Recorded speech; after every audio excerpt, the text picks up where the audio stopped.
So ఇక నిన్న గుంటూరులో వైఎస్ జగన్ పర్యటన చూసాం. తాడేపల్లి నుంచి గుంటూరు రావడానికి just matter of 37 kilometres taken nearly 7 hours. ఆ జనస్పందన భారీగా తరలి వచ్చారు. సో దీన్ని ఎలా తీసుకుంటారు, మీరు ఎలా మాట్లాడతారు దీని గారు? అంటే ఒక చర్చ నడుస్తుంది. సరే, రాంబాబు యా. గారు ఏమన్నారు, వాటి చుట్టూ చాలా చర్చలు జరిగినాయి. ఇప్పుడు అవునవును. కొత్తగా జరుగుతున్న చర్చ, ఇది ఓదార్పు యాత్ర, బల ప్రదర్శన. యా, ఇది కొత్త ఎగ్జాక్ట్లీ. చర్చ నడుస్తోంది. అవును. ఆ, నిజానికి అన్ని ఛానల్స్ జగన్మోహన్ రెడ్డి గారి రాజకీయ ప్రత్యర్థులు చెప్తున్నట్టుగా నియర్లీ 30 కిలోమీటర్లు. అదో జగన్మోహన్ రెడ్డి గారు మాజీ ముఖ్యమంత్రి, ప్రోటోకాల్ కూడా ఉంటుంది కాబట్టి, ఆ ఉమ్, ప్రోటోకాల్ వెహికల్స్ ఉంటాయి కాబట్టి లైన్ క్లియర్ అయిపోతుంది కాబట్టి, నాకు తెలిసి ఉమ్, 15 నిమిషాల్లో ఇంటికి వెళ్ళిపోవచ్చు. ఉమ్, ఫాస్ట్ గా వెళ్ళిపోతుంది కాబట్టి 30 minimum below half an hour లో వెళ్ళిపోవచ్చు. హాఫ్ అన్ అవును. అవర్ లో వెళ్ళిపోవాల్సిన ఆయన ఈ 5-6 గంటలు ర్యాలీ ఏంటి, ఈ ప్రదర్శన అవును. ఏంటి, అభివాదాలు ఏంటి, ఇది మాట్లాడుతున్నారు. యా. ఇప్పుడు జగన్మోహన్ రెడ్డి గారు ఎలా ఓదార్చాలి, ఎలా సంయమనం పాటించాలి, ఎలా ఎవరికి ఓదార్పులు ఇవ్వాలి, ఎన్ని గంటలు ఇవ్వాలి, ఇది ఎవరు నిర్ణయిస్తాడు? ఆయన ప్రత్యర్థులు ఉమ్, నిర్ణయిస్తారా? అదే కాబట్టి అలాగే ఉంది. ప్రత్యర్థులుగా ఉండే వాళ్ళు ఆలోచించాల్సింది, అలాంటి అవకాశం ఆయనకి ఇవ్వకూడదు. ఇచ్చినందుకు మీరు ఆలోచించాలి. ఇప్పుడు జగన్మోహన్ రెడ్డి గారు అవును. ఓదార్పు పేరుతో వెళితే, కానీ ఇట్లాంటి జరుగుతాయి, ఇది ఒక రాజకీయ సమస్యగా మారుతుందని ముందే గమనించి అట్లాంటి అవకాశం ఆయనకి ఇవ్వకూడదు. యా, అవకాశాన్ని ఇచ్చి ఎగ్జాక్ట్లీ. మళ్ళీ ఇప్పుడు లబోదీపం అనుకుంటే లాభమే ఉంది. రెండు, అవును. జగన్మోహన్ రెడ్డి గారు పలకరించలేదు, ఆ రోజే పలకరించినాడు. రాంబాబు ఉమ్, గారితో ఫోన్ లో మాట్లాడాడు, అంతకుముందు వాళ్ళ కుమార్తె వాళ్ళతో ఫోన్ లో ఆయన మాట్లాడలేదా? అవును. మాట్లాడుంటాడు, అవన్నీ వీడియోకి రాకపోవచ్చు.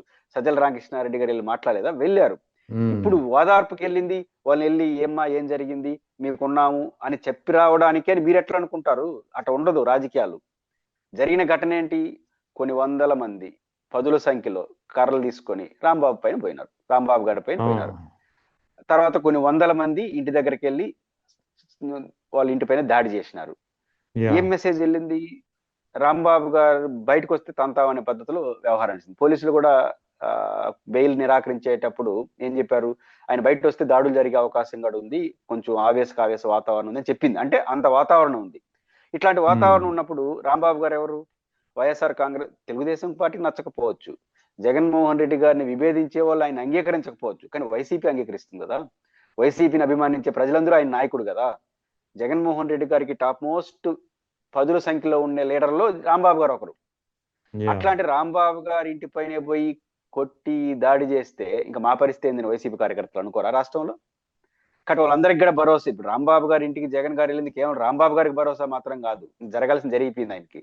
మొత్తం ఉమ్, రాష్ట్రంలో ఉన్న ప్రజలకు కూడా ఒక భరోసా ఇవ్వాలి ఆయన, ఆయన శ్రేణులందరికీ. రాంబాబు గారి ఇంటి పైన దాడి చేస్తే దిక్కు లేదు మా పరిస్థితి ఏంది నా పార్టీ కార్యకర్తలు భావించరా, ఉమ్, భయపడరా? అది కూడా అవును. ఉంటుంది కదా, వాళ్ళకి కూడా చెప్పాలి కదా, ఏం అవును. భయపడలేదు మనం నిలబడుతున్నామని. రెండు, ఎస్. రెండోది, తెలుగుదేశం పార్టీకి ప్రభుత్వానికి కూడా మా మా వైఖరి ఎలా ఉంటుంది, మా జోలికి వస్తే మేము ఇటు నిలబడతాము అని కూడా చెప్పాలి కదా. ఇప్పుడు లోకేష్ గారు రెడ్ బుక్ ఉమ్, అన్నారు, ఎందుకన్నారు రెడ్ బుక్ అని? ప్రతిపక్షంలో ఉన్నప్పుడు వాళ్ళ పార్టీ మీద, ఆ రోజు ప్రతిపక్షంలో ఉన్నప్పుడు అధికారులు, కొంత పోలీసులు కూడా ఓవర్ యాక్షన్ చేసిన వాళ్ళు కొంతమంది ఉన్నారు. వైసీపీ నాయకులు కొంతమంది వాళ్ళ మీద దాడులు చేసినట్టు వాళ్ళు ఘటనలు ఉన్నాయి. వాళ్ళందరికీ హెచ్చరిక చేయడం కోసం రెడ్ బుక్ అన్నాడు. మేము అధికారంకి వస్తే మీ సంగతి తేలుస్తామని చెప్పింది వాళ్ళని హెచ్చరించడానికి కూడా. ఇప్పుడు అదే హెచ్చరిక ఆయన చేయడా? మీరు రెడ్ బుక్ అన్నాడు, ఆయన ర్యాలీ చేసినాడు. కాబట్టి సొంత అవును. పార్టీకి భరోసా ఇవ్వడం, రాజకీయంగా మేము మీ ఎంత చూస్తామనే పద్ధతిలో ఉన్న వాళ్ళకి మేము మేము భయపడము, మేము నిలబడతాము ఉమ్, అని ఈ రెండు ఉంటాయి. రెండోది, గుంటూరు జిల్లాలో ఒక మనకు ఎన్టీఆర్ ట్రస్ట్ పైన పైన పోవడం ఒక ఒక ఒక ధోరణి మనం చూసాం. పార్టీ ఆఫీస్ మీద దాడి వైఎస్ఆర్ కాంగ్రెస్ పార్టీ ఉన్నప్పుడు. ఉమ్, ఇప్పుడు ఇళ్ల మీద దాడి అనేది రెండోసారి చూస్తున్నాం. ఇప్పుడు గుంటూరు జిల్లా వాళ్ళందరూ మా రాంబాబుకి అండగా మేము ఉన్నాము అని ఎందుకు రారు?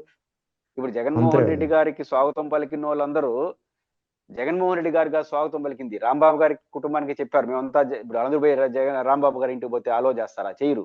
ఎక్కడ ఉమ్, అవకాశం ఉంటే అక్కడ జగన్ ని స్వాగతం పలకడం ద్వారా మేమందరూ రాంబాబుతో ఉన్నామని చెప్పినారు. అవును. కాబట్టి ఇది అనివార్యం. కాబట్టి ఇది వద్దు అని తెలుగుదేశం పార్టీ భావిస్తే అట్లాంటి చర్యలకు పోకుండా, అలాంటి అవకాశం ప్రతిపక్షానికి ఇవ్వకుండా చూసుకోవాలి. ఎట్లా వాదార్చాలి, ఉమ్, ఎట్ట పోవాలి? పోయింది ఏంటి? వాదార్చడం అంటే ఏంటండి?